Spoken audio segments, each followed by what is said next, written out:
মোৰ মৰমৰ মা ভনী আৰু ভাই বন্ধুসকল, আসসালামু আলাইকুম ওয়া ৰাহমাতুল্লাহি ওয়া বাৰাকাতুহু।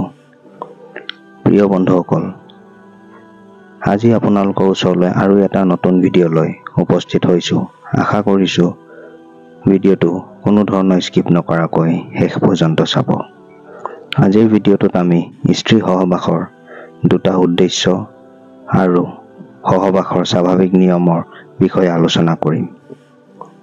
মানুহৰ স্ত্ৰী সহবাস বা নাৰী সংগমৰ উদ্দেশ্য মূলতঃ দুটা। ইয়াৰ এটা হ'ল যৌন ক্ষুধা নিবাৰণ কৰা আৰু আনটো হ'ল বংশ ৰক্ষা তথা বৃদ্ধি কৰি সমাজ তথা জাতি গঠনত অৰিহণা যোগোৱা। যৌন ক্ষুধা বা উত্তেজনা এনে এটি প্ৰবৃত্তি যিটোৱে মানুহৰ হিতাহিত জ্ঞান হেৰুৱাই পেলায়। সুযোগ পালে ই অতি উচ্ছৃংখল হৈ পৰে। এনে অৱস্থাত মানুহে নিজৰ যৌন প্ৰবৃত্তিক নিয়ন্ত্ৰণ কৰিব নোৱাৰি পৰধাৰ গমন, ব্যভিচাৰ, ধৰ্ষণ, বলৎকাৰ, সমকামিতা, পুংমৈথুন, যৌনী মৈথুন আদিৰ দ্বাৰা যৌন উত্তেজনা প্ৰশমিত কৰে বা কৰিব খোজে। ধৰা পৰিলে ইয়াৰ পৰিণতিও হয় ভয়ানক। সেয়ে বিবাহ বন্ধনৰ জৰিয়তে মানুহৰ এই যৌন ক্ষুধাৰ নিবৃত্তিৰ এক বৈধ ব্যৱস্থা সকলো ধৰ্ম তথা সমাজে দিছে।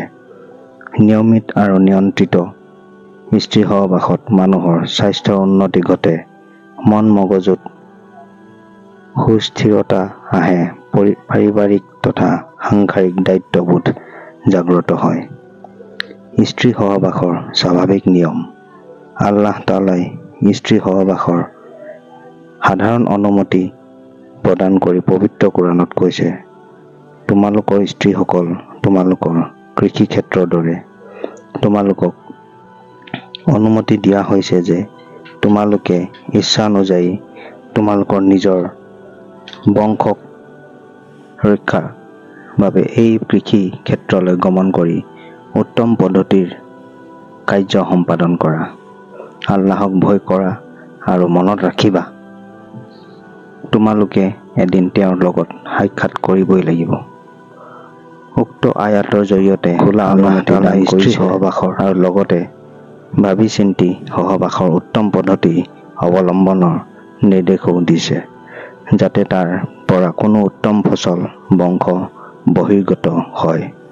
যধে মধে ঋতু বিচাৰ নকৰি খেতি কৰিলে যেনেকৈ ভাল ফচল পোৱা নাযায়, তেনেকৈ স্ত্ৰীৰো ঋতু তথা গৰ্ভধাৰণ পৰ্যন্ত সময় বিচাৰ নকৰি সংগম কৰিলে সৎ আৰু সুস্থ সন্তান আশা কৰিব নোৱাৰি। মানুহে প্ৰতিবাৰ সংগমতে সন্তান জন্ম হওক এইটো কামনা নকৰে।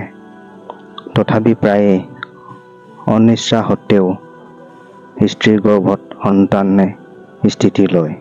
এয়া হয় মহিলাৰ গৰ্ভধাৰণৰ সময়কালৰ সাধাৰণ জ্ঞান নাৰাখি কৰা সহবাসৰ ফলত, অথবা গৰ্ভধান যাতে অবাঞ্ছিত সময়ত হ'ব নোৱাৰে তাৰ বাবে প্ৰাকৃতিক বা প্ৰযুক্তিগত ব্যৱস্থা গ্ৰহণ নকৰাৰ ফলত। এনে অৱস্থাত বহুতেই এবৰ্চন বা গৰ্ভপাত কৰি সন্তানমুক্ত হোৱাৰ চেষ্টা কৰে। ইয়াৰ ফলত নাৰীৰ গৰ্ভাশয় কিছু ক্ষতিগ্ৰস্ত হয় আৰু স্ত্ৰী পুৰুষ উভয়ৰে আত্মিক তথা ৰুহানী ক্ষতিও হয়। প্ৰিয় দৰ্শক, আজিৰ ভিডিঅ'টো ইমানে আছিল। পৰৱৰ্তী আকৌ এটি নতুন ভিডিঅ' লৈ আপোনালোকৰ মাজত উপস্থিত হ'ম। আজিৰ ভিডিঅ'টো যদি আপোনালোকৰ ভাল লাগিছে তেন্তে এটা লাইক কৰি দিব। বেছিকৈ চাবৰ খাতিৰত ভিডিঅ'টো শ্বেয়াৰ কৰি দিব আৰু মোৰ চেনেল ইছলামিক চাবক ছাবস্ক্ৰাইব কৰি দিব। লগতে কাষত থকা বেল আইকনটো টিপি দিব, যাতে মই যেতিয়াই নতুন ভিডিঅ' আপলোড কৰিম তাৰ নটিফিকেশ্যন সকলোতকৈ আগত আপুনি পায়। আসসালামু আলাইকুম, আল্লাহ হাফিজ।